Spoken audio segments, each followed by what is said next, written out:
Welcome back to Big Sky Buckets. I'm Big Sky, and today we're going to talk about an early contender for Game of the Year in November.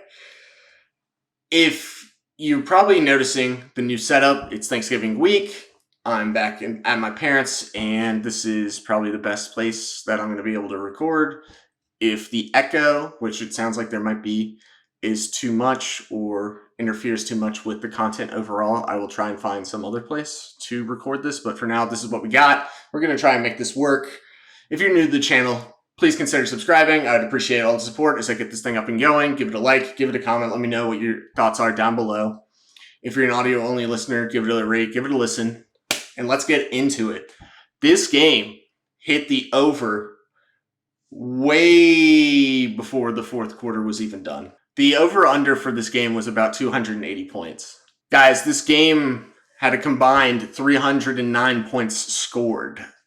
Defense was very quickly ruled illegal on the court as these boys decided that they were going to put on an absolute show. And they did. This was an extremely entertaining game.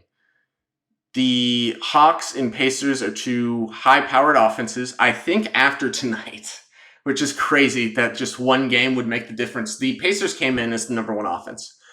There's no question in my mind that the Hawks are now the second best offense in the league. When one team wins, the Pacers 157 to 152, both of those teams are basically the top two offenses in the league because holy crap. Look, think about this. The Hawks scored 40 points in the first quarter, along with the Indiana Pacers scoring 34.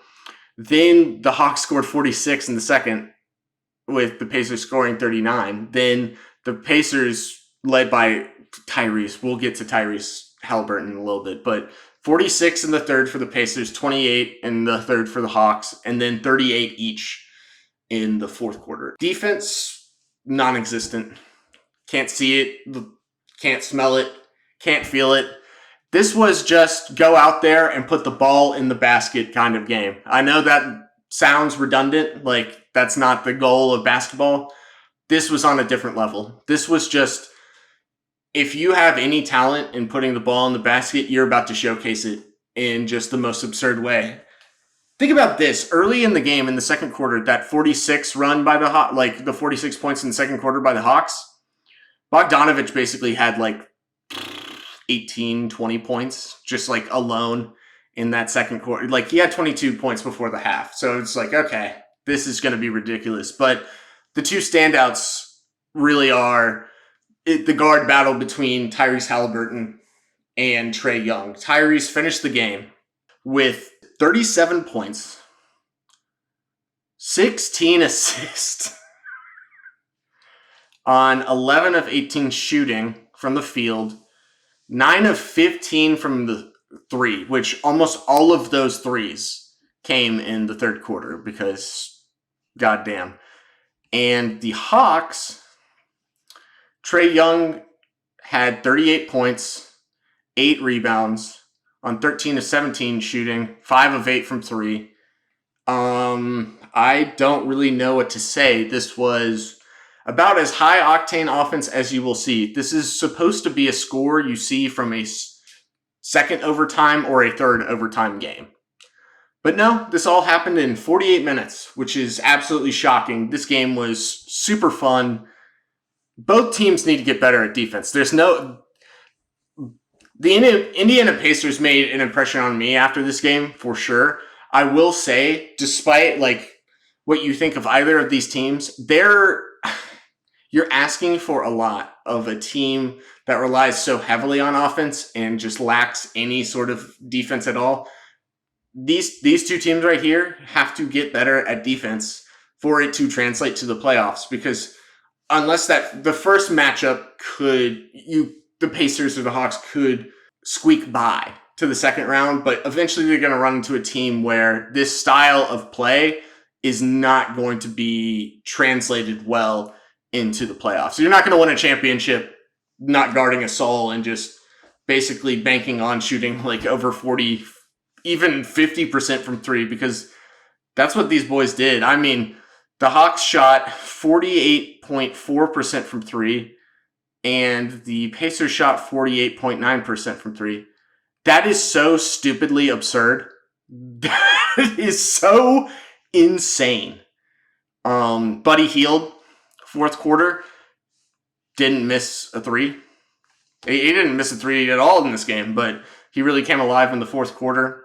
You had DeJounte Murray, who's not a great three-point shooter, 4 of 6. Like I said, TRAE, 5 of 8. This is just one of those games that's just like it's insane to talk about because this doesn't feel real, especially looking at this box score. But I'm going to quickly talk about the Hawks because I don't want to talk about them as much as the Pacers because I haven't really gotten a chance to talk about the Pacers, and I think I have a Hawks video or a video about a couple of the players that have been lacking, in my opinion, and are the reason for some of this losing streak. It's not all on them, but there are a couple of players that have kind of showcased that I don't think they fit in the Quinn system anymore. Like, if there was ever a doubt before, like maybe you're thinking, you got to give them some time. That time is we're about to reach that limit of, okay, now we have to like truly address this. I'm going to give it to the end of the weekend. We'll do the power rankings video on Sunday, and then we're going to probably do a Hawks video, depending on if they keep losing games. If they keep losing games, there's 100% going to be a video on a couple of these players. But you can't ask for TRAE, who has been struggling, and I mean struggling to shoot the ball, you couldn't have asked for a better game. And it just sucks for the Hawks and TRAE to have such a great game and still come out with a loss. There's not much else to say about this. The DeJounte Murray final play was about as dumb as they come, but mistakes happen. Mistakes happen. He probably will not do that again. I say probably just because, I don't know, the Hawks probably needed to take a timeout at the very end, but they did not. That doesn't really matter. This was about the Pacers. The Hawks really destroyed them in the first half, especially in that second quarter. But the resilience of the Pacers, they just walked into the third quarter like they owned State Farm Arena in Atlanta. And this was the Tyrese Haliburton show. And to close it was the Buddy Hield show. So let's talk about Tyrese Haliburton. It is quite clear to me, if it wasn't before, this is an all-NBA guard. This is one of the 3, 4, at bare minimum 4 best guards. I think there's easily conversation for a top 2 guard, a top 2 point guard, basically, in the entire league. He creates so much offense, and the gravity is insane. The weirdest thing about Tyrese Haliburton is his shot.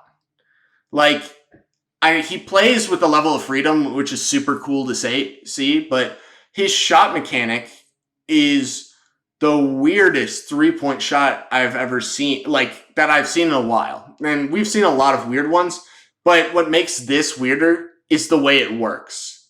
And man, does it work well. He was on fire in that third quarter.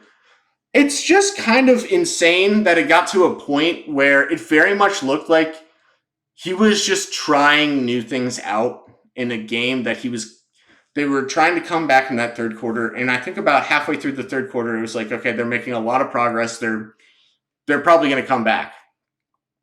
But then it became, there's not a soul here that can stop Tyrese. And he's just kind of messing around. Like, the criticism of Tyrese Haliburton so far has been like, he plays like he's on an AAU basketball court. And that does seem true, but it works so far, so it's kind of hard to like overly criticize that. He creates so much gravity, and if you're not 100, like if you just give him a moment of space, just like a moment, he will make you pay. He is that good on offense. The other thing here, and one of the big shifters, was Isaiah Jackson's defense off the bench and Rick Carlisle's adjustments. He made adjustments going into this game that paid dividends by the second half. One of which was, shockingly, to bench Benedict Mathurin, which was his role last year as sixth man, for Buddy Hield, who has been coming off the bench for a while now, like almost all season long. And Buddy Hield had been criticized for the shooting woes so far. But that hasn't mattered because they've won a lot. it came back tonight because he started. The truth is, Buddy Hield is a better starter than he is coming off the bench because he creates a rhythm really early on in the game. And that's what happened, and that's why they won, is because once you establish in a game where there's playing no defense at all, eventually, once the shots start falling, they're going to continue to fall. So in the fourth quarter, Buddy Hield just eviscerated the Hawks, whether he was wide open or contested. It didn't really matter. He was seeing the ocean in every shot. And he won them the game for the most part. And then a lot of hustle plays from Bruce Brown, Aaron Nesmith, and Miles Turner. Miles Turner, again, you'll probably get the gist of what I'm going to talk about when I do a Hawks video. Miles Turner just outmanned Clint Capella just from a rebounding standpoint. He did his thing, and he got more rebounds than Clint, and that's how you're going to beat the Hawks for the most part.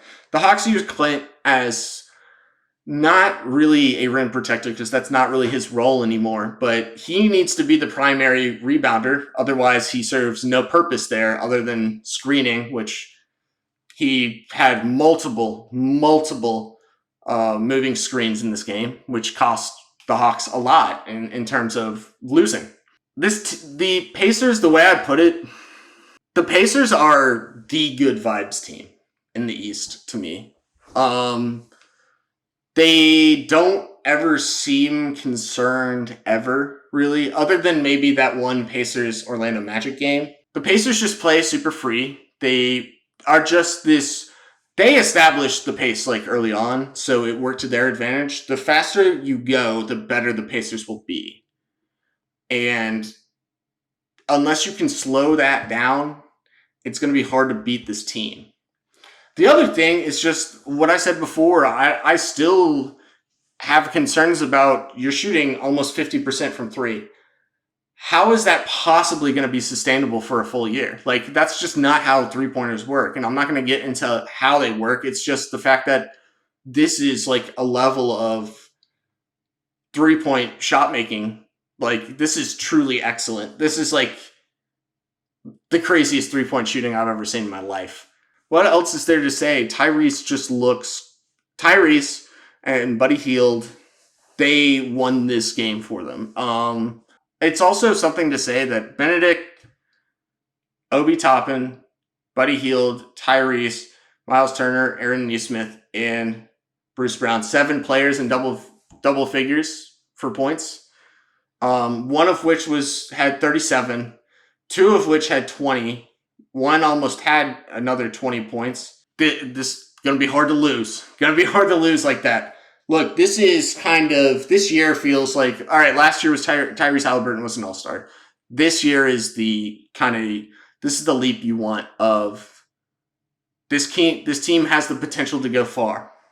I would like to see Jarris Walker play a little bit more. I just want to see a slight bit of sacrifice from offense because with Tyrese being your offensive engine, you're going to be fine. And we've seen it. They're 8-5 now, I believe. As long as he's out there on the court, you just need to surround him with more 3-and-D-esque players because there's a lot of defense not being played.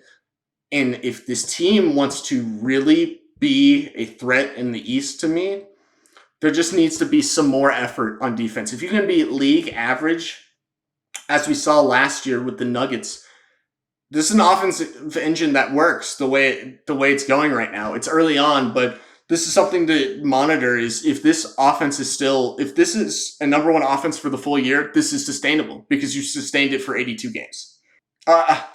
What else am I supposed to say? Tyrese Haliburton should be in the top 10 MVP candidates. If you have him above 10, you have him a top 5 or top 3, after a game like this, I can see it, man.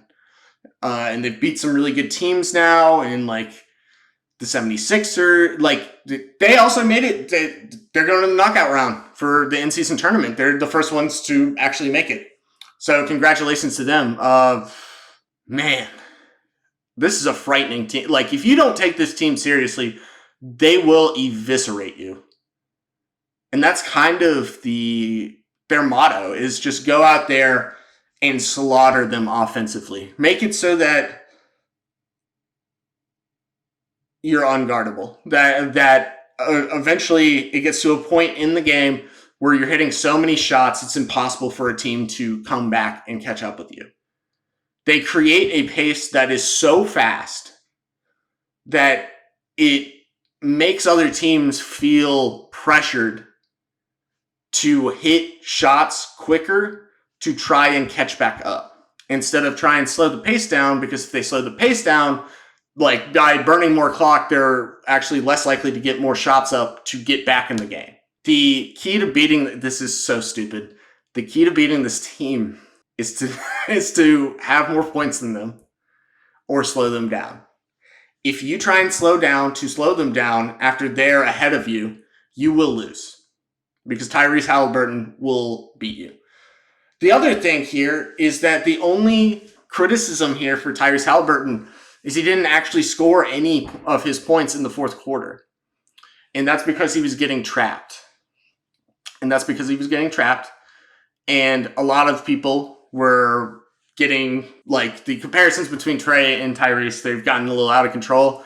But they were like, oh, well, Tyrese Haliburton was getting trapped. Well, so was Trae Young. So, like, it goes both ways. Get ready for that. I hope you have a secondary ball handler, because if this team runs into the Miami Heat, they're going to face a hard reality.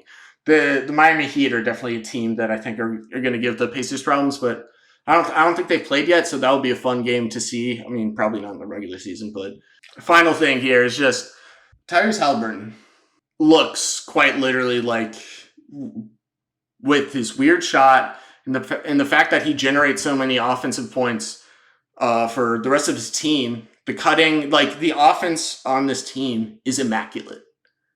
The cutting was a huge part of the win in this one, especially in clutch moments with Aaron Nesmith, and having Bruce Brown as a great cutter. You know, he's not the three-point shooter you want, because this team could be even better offensively if Bruce was a little bit better from three. And, you know, Miles Turner being stretch five, along with if he could cut a little bit more. Like, there's so many quick, agile guys on this team that it makes it really hard to, like, they're just always flying around. And it's just super interesting to watch. But yeah, that's all I got for you guys today. Tomorrow, I think I'm going to do second edition of The Annoying, The Awful, and The Atrocious. I got to figure out who's going to make that. Spoiler alert, I think the refs in general are going to make an appearance on there, because the refereeing in the NBA this season has been off to an abysmal start. They have made themselves very well known during a lot of games, and that is not a good sign. That is not what refs are supposed to do. You are not supposed to notice the refs. They are not supposed to interfere with the game. But that's all I have for today. Thank you guys so much for watching. Like, comment, subscribe. If you're an audio-only listener, give it a listen, give it a rate. And I will see you guys tomorrow. Peace.